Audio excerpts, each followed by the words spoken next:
ತಾಯಿ. ಅಮ್ಮ, ಅಲ್ಲಿರುವ ಜಲಚರಗಳು ಕೂಡ ಈ ಪಾಪಿ ದೇಹವನ್ನು ತಿನ್ನದೆ ಬಿಟ್ಟು ಬಿಟ್ಟವಲ್ಲ. ಕಾಡಿನಲ್ಲಿರುವ ಕ್ರೂರ ಮೃಗಗಳು ಎಷ್ಟೋ ಪ್ರೀತಿ ಮಮತೆಯಿಂದ ತಮ್ಮ ಮರಿಗಳನ್ನು ಸಾಕಿ ಸಲಹುತ್ತಿದ್ರು. ಹೀಗಿರುವಲ್ಲಿ ಇಡೀ ಪ್ರಪಂಚವೇ ನನ್ನನ್ನು ಕುರಿತ ಅದನ್ನೆಲ್ಲವನ್ನು ನಿನ್ನ ಒಂದೇ ಒಂದು ಮಾತಿನಿಂದ ಪರಿಹರಿಸಿದ್ದಾರೆ. ಹೇಗೆ ತಾಯಿ ಸುಮ್ಮನಿದ್ದೆ ಮಾತಾಡುವುದು ನೀ ಹೋಗಲಿದ್ದಾರೆ. ನೀನು ನನ್ನ ಹೆತ್ತ ಮಾತು ದೈವಕ್ಕೆ ಸಮಾನಗಳು. ನಿನ್ನನ್ನು ದೂಷಿಸಿದರೆ ನಾನು ಪರಮ ಪಾಪಿಯಾಗುವೆನು ತಾಯಿ. ಈಗಲಾದರೂ ಈ ನಿನ್ನ ಮಗನ ನೆನಪಾಯಿತಲ್ಲ, ಕರುಣೆಯನ್ನು ತೋರಿದೆಯಲ್ಲ, ಈ ಉಪಕಾರನ ಮಾತನ್ನು ನಾನು ಹೇಗೆ ಕಾಣು ತೀರಿಸಲಿ ತಾಯಿ, ಹೇಗೆ ಕಾಣು ತೀರಿಸಲಿ?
ಇಲ್ಲ ಇಲ್ಲ ಮನೆಗೆ ಬರ್ತೀನಿ. ಲಾಸ್ಟ್ ಸೀನು ರಂಗ ನಡೀತಾ ಇದೆ. ನನ್ನನ್ನೇ ನಂಬಿಕೊಂಡಿರುವಾಗ ಆತನ ಕಾರ್ಯಗಳೆಲ್ಲವೂ ನನ್ನಿಂದಲೇ ಸಾಧಿತವಾಗಬೇಕಾಗಿರುವುದರಿಂದ ಇಂತಹ ಸಮಯದಲ್ಲಿ ಇಂತಹ ಸಂಬಂಧಗಳನ್ನು ಕಲ್ಪಿಸಿಕೊಂಡು ಆತನನ್ನು ತೊರೆದರೆ ಕೊಲೆಪಾತಕರಿಂದಲೂ ತಡೆಯಾಗುತ್ತಿರುತ್ತಾರೆ. ಇದರಿಂದ ನನ್ನ ತಂದೆ ತಾತಂದಿರು ನರಕಕ್ಕೆ ಬೀಳುವಲ್ಲದೆ ಮುಂದೆ ಹುಟ್ಟುವ ಮಕ್ಕಳು ಮೊಮ್ಮಕ್ಕಳು ಅಪಮಾನದಿಂದ ಶಪಿಸಿದರೆ ನಾನು ಪರಮ ಪಾಪಿಯಾಗುವೆನು ತಾಯಿ. ಇಂತಹ ಸನ್ನಿವೇಶದಲ್ಲಿ ವೀರ ಮಾತೆಯಾದ ನೀನೇ ಹಿತ ಬೋಧನೆಯನ್ನು ನೀಡುತ್ತಾಯಿ, ಹಿತ ಬೋಧನೆಯನ್ನು ನೀಡುತ್ತಾ ನಿನ್ನ ಮಾತು ಸತ್ಯಕ್ಕಲ್ಲ. ಆದರೆ ಆದರೆ ಪಾಂಡವರು ನಿನ್ನ ಬೆನ್ನ ಹಿಂದೆ ಬಿದ್ದ ಸಹೋದರರಲ್ಲವೇ ಮಗನೇ? ನೀವು 6 ಜನ ಈ ರಾಜ್ಯ ಭಾರ ಮಾಡುವುದನ್ನು ಹೆತ್ತ ತಾಯಿಯನ್ನು ನಾನು ಕಣ್ತುಂಬ ನೋಡಿ ಸಂತೋಷ ಪಡಬೇಡಬೇಕು. ಸಂತೋಷ ಪಡಬೇಡಬೇಕು. ಅಮ್ಮ, ಇದೊಂದು ಮಾತನ್ನು ಬಿಟ್ಟು ಇದುವರೆಗೂ ಸಹೋದರೆಂಬ ಭಾವನೆಯೇ ನನ್ನಲ್ಲಿರಲಿಲ್ಲವಲ್ಲ. ಇದು ನನ್ನ ತಪ್ಪೆ ತಾಯಿ. ಪಾಂಡವರ ಪ್ರಾಣವೇ ತನ್ನ ಪ್ರಾಣವೆಂದು ಶ್ರೀಕೃಷ್ಣ ಪರಮಾತ್ಮರು ಹೇಳುತ್ತಿರುವಾಗ ಆ ನಿನ್ನ ಪಾಂಡವರ ಪ್ರಾಣಕ್ಕೆ ಅಮ್ಮ ನೀ ಹೇಗೆ ಚಿಂತಿಸುವೆ?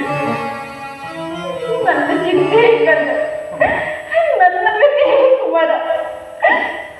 ಲೋಕೈಕ ವೀರನಾದ ನೀನು ಆ ದುರ್ಯೋಧನನು ಪಾಂಡವರ ಮೇಲೆ ಇಷ್ಟೊಂದು ದ್ವೇಷವನ್ನೇ ಸಾಧಿಸುತ್ತಿರುವಾಗ ಕೆಟ್ಟ ತಾಯಿಯನ್ನು ನಾನು ಚಿಂತಿಸದೇ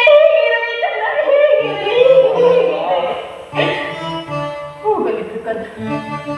ನಾಳಿನ ಯುದ್ಧದಲ್ಲಾದರೂ ಪರಾಮುಖನಾಗುವೆ ಎಂಬುದನ್ನೇ. ಅಮ್ಮ, ಇದೊಂದು ಮಾತನ್ನು ಬಿಟ್ಟು ಮತ್ತೇನಾದರೂ ಕೇಳು, ನಡೆಸಿಕೊಡುವೆ. ಆದರೆ ನಾನು ಜೀವಿಸಿರುವವರೆಗೂ ಸ್ವಾಮಿ ವಿವಾಹವನ್ನು ಮಾತ್ರ ಮಾಡಲಾರ ಮಾತ್ರ ಮಾಡಲಾರ. ಹೌದಮ್ಮ. ನಾಳಿನ ಯುದ್ಧ ರಂಗದಲ್ಲಿ ನನ್ನ ಮಕ್ಕಳು ಅಂದರೆ ನಿನ್ನ ಸಹೋದರರು ಪಾಂಡುಪುತ್ರರು ಏನಾದರೂ ಸಿಕ್ಕಿದರೆ ಅವರನ್ನು ಬಿಡಿಸುವಾಗಲೇ ಅಮ್ಮ, ಆಗಬಹುದು ತಾಯಿ. ಯಾರನ್ನಾದರೂ ಉಳಿಸುವೆನು, ಆಗ ನನ್ನ ಪರಮವೀಯಾದ ಅರ್ಜುನನನ್ನು ಮಾತ್ರ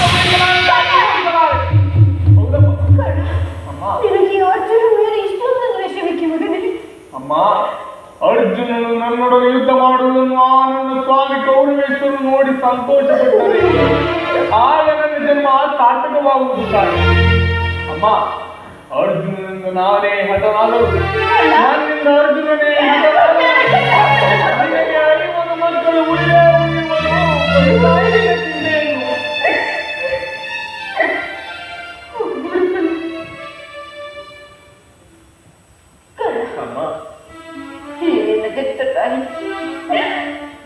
ಹೆತ್ತ ತಾಯಿಯೋ ನಿನ್ನಲ್ಲೊಂದು ಮಾತನ್ನು ಕೇಳುವುದು, ಅದನ್ನು ನಡೆಸಿಕೊಡುವೆ ಯಾಕಂತ. ಅದೇನು ಕೇಳ್ತಾರೆ, ನಡೆಸಿಕೊಡುವೆ.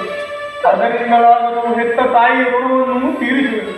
ಸತ್ಯವಾಗಿ ಅಮ್ಮ, ಸತ್ಯವಾಗಿ ನಡೆಸಿಕೊಡ್ಬೇಕಂತ. ನಡೆಸಿಕೊಡುವೇನು ತಾಯಿ? ಅದೇನು ಕೇಳುತ್ತಾಯಿ? ಅಮ್ಮ, ಆಯತ್ತಿದ್ದವರು ಎಲ್ಲಿಯಾರು ಬದುಕಿಕೊಳ್ಳಿ, ಹೆತ್ತ ತಾಯಿಯೊಂದಿಗೆ ಅದೇ ಸಂತೋಷ. ನಾಳಿನ ಯುದ್ಧದಲ್ಲಿ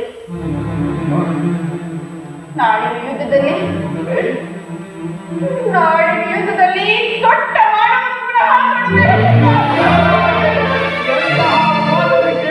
ತಾಯಿ ಎಂತಹ ಮಾತನ್ನು ಕೇಳಿಬಿಟ್ಟೆ. ಅಮ್ಮ, ಈ ಕಣ್ಣು ಅಂತಹ ನೀಚನಲ್ಲ ತಾಯಿ, ಪೌರುಷವರೆಗೂ ಹೋರಾಡಿ ಆ ನನ್ನ ಸ್ವಾಮಿಗಾಗಿಯೇ ದುಡಿಯುವುದು. ಅಮ್ಮ, ಇಡೀ ಪ್ರಪಂಚವೇ ನನ್ನನ್ನು ದೂಡಿ ಬಿಟ್ಟಿರುವಾಗ ಬಹು ಮಮತೆಯಿಂದ ತಾಗಿ ಕಲಹಿನಲ್ಲವೇ, ಒಂದು ರಾಜ್ಯದ ಅಂಗಾಧಿಪತಿಯನ್ನಾಗಿ ಮಾಡಿ ಗೌರವಿಸುವುದಲ್ಲವೇ, ತನ್ನ ಪ್ರಾಣದ ಪ್ರಾಣದಂತೆ ಹೃದಯದ ಸಗನಂತೆ ಸಲಹಿನಲ್ಲದೆ ಈಗ ನನ್ನನ್ನೇ ನಂಬಿಕೊಂಡು ಯುದ್ಧವನ್ನು ಹೂಡಿರುವಾಗ ಇಂತಹ ಸಂಬಂಧಗಳನ್ನು ಕಲ್ಪಿಸಿಕೊಂಡು ಆತನನ್ನು ತೊರೆದರೆ ಕೊಲೆಪಾತಕವಿಸಲು ಯಾವುದಿಲ್ಲ ತಾಯಿ. ಇದರಿಂದ ಕ್ಷತ್ರಿಯ ವೀರರು ಎಲ್ಲರೂ ನನ್ನನ್ನು ದೂಷಿಸುವುದಿಲ್ಲವೇ? ಎಲ್ಲರೂ ನನ್ನನ್ನು ಸೂತ ಹೀನಕುಲದವನೆಂದು ಹೀಯಾಳಿಸುವುದಿಲ್ಲವೇ? ಅಮ್ಮ, ನಾನೆಂದಿಗೂ ಯುದ್ಧದಿಂದ ಪರಮುಖನಾಗಲಾರೆ ತಾಯಿ, ಪರಮುಖನಾಗಲಾರೆ. ಅಮ್ಮ, ನಿನ್ನ ಮಾತಿನಲ್ಲಿ ಸಂದೇಹವಿಲ್ಲವೇ? ದೊಡ್ಡ ಬಾಣವನ್ನು ಪುನಃ ನೋಡುವುದಿಲ್ಲವೆಂದು ಹೇಳಿದೆಯ? ನಿನ್ನ ಮಾತಿನಲ್ಲಿ ಸಂದೇಹವಿಲ್ಲವೇ? ಅಮ್ಮ, ನಿನ್ನ ಮಗನ ಮೇಲೆ ಇನ್ನೂ ಸಂದೇಹವಿದ್ದಾಳೆ. ಹೆತ್ತ ಕರುಳಿನ ಭಾವೆಯನ್ನು ಬಲ್ಲೆ ಸತ್ಯಕ್ಕಾಗಿ ಧರ್ಮವನ್ನು ನಾನು ಬಿಡಲೇ ಕಂಡ ಕಡೆಯೋ ಧರ್ಮದಾರಿಗೆ ನಾನು ಕಾಲಿಡಲೇ ಕೊಡುವನು ಮಾರ್ಗವನ್ನು ಬಿಡುವುದೆಯ ಜನನಿ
ಕಟ್ಟ ಕಡೆಯದಾಗಿ ಈ ನಿನ್ನ ಮಗನ ಒಂದೇ ಒಂದು ಮಾತನ್ನು ನಡೆಸಿಬಿಡುವ ತಾಯಿ.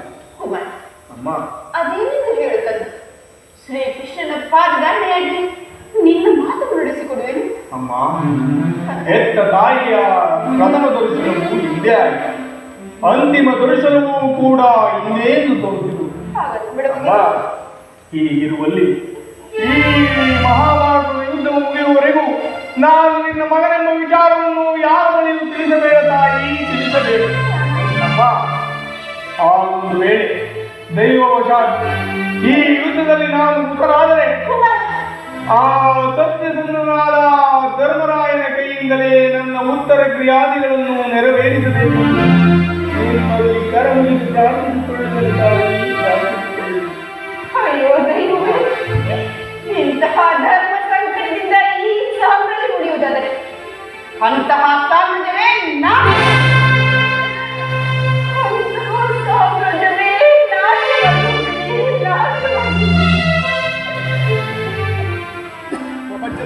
ಈ ಪ್ರಪಂಚದಲ್ಲಿ ದೈವಾನುಕೂಲವಿಲ್ಲದವರು ಬದುಕಿದ್ದು ವ್ಯರ್ಥವೇ.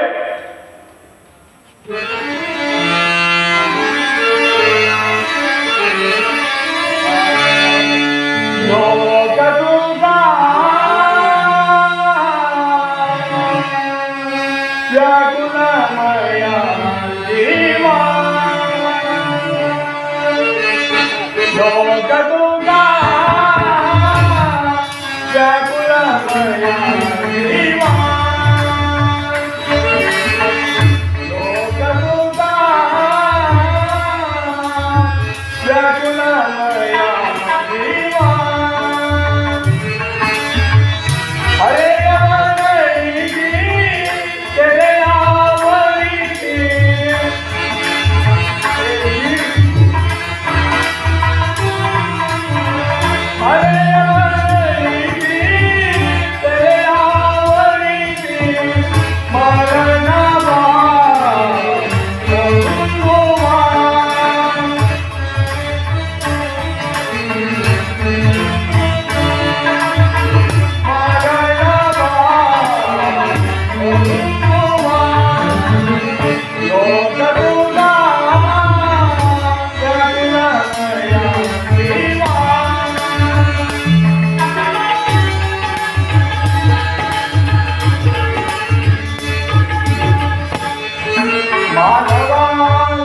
जीवनदा बाबा बोलवणारी तो मरे हरे मानवा जीवनदा बाबा बोलवणारी तो मरे हरे